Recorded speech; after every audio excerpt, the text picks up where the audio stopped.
Before we continue, remember, if you find the material in this video too technical, please watch earlier videos where I cover basic electrical knowledge. Keep in mind that the first 28 videos are best understood if you follow their sequential order. Now, back to our video. Spraying.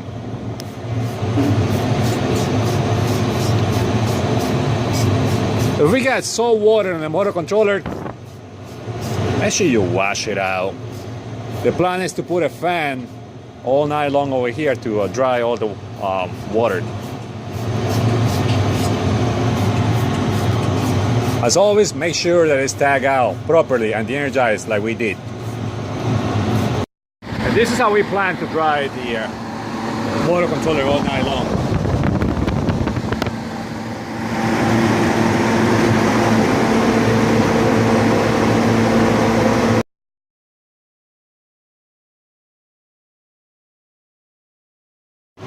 And after 24 hours,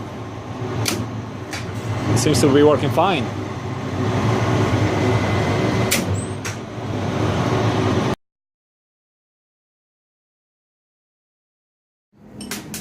Besides having electrical tape, I always carry clear tape with me because I can always make labels on the go.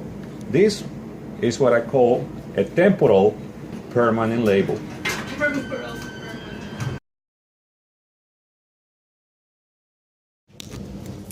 Ready? Go ahead.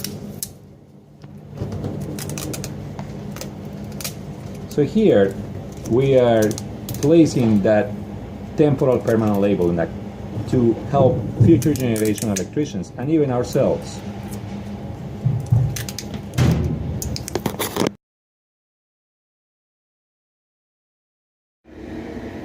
Always remember that a closed switch, when it has power, it will be 0 volts as you see in the multimeter right now.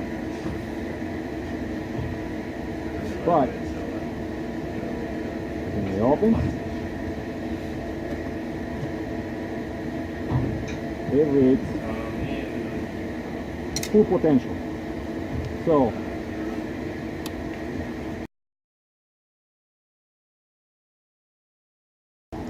a good closed switch will always read less than 1 ohm. And when it opens, it will read high resistance.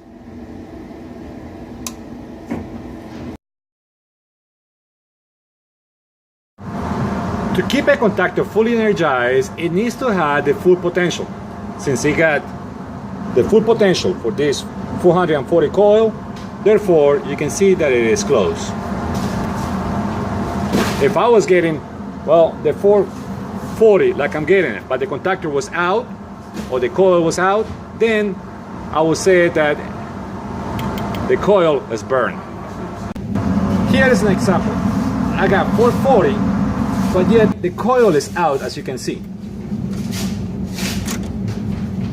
So that means this coil is burned.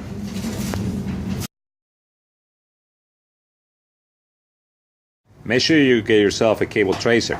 They are only $26 at Harbor Freight, and they really will save you tons of hours, in some cases, to hand-over-hand wires. Actually, with this, you no longer have to do hand-over-hand wires, and you can able to trace cables really easily. You can see a demonstration of one of these cables at the end of the video of ground isolation.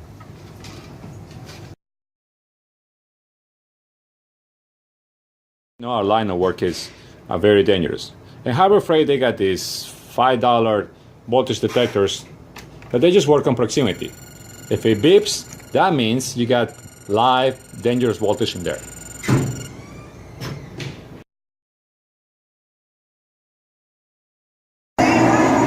This terminal post, as you see, that's where power comes in to feed the fuse box. But the conductors are now well tied together to the terminal post. Let me show you. As you see, we got a 118 over there, and that was the connection where the cable connects into this fuse box. But if I check the actual post, I don't have the full voltage.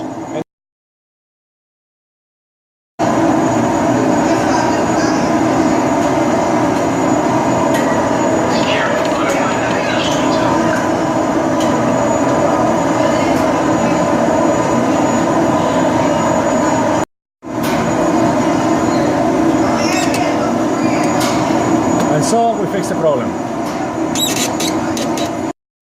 And now our fuse incoming terminals have the right power.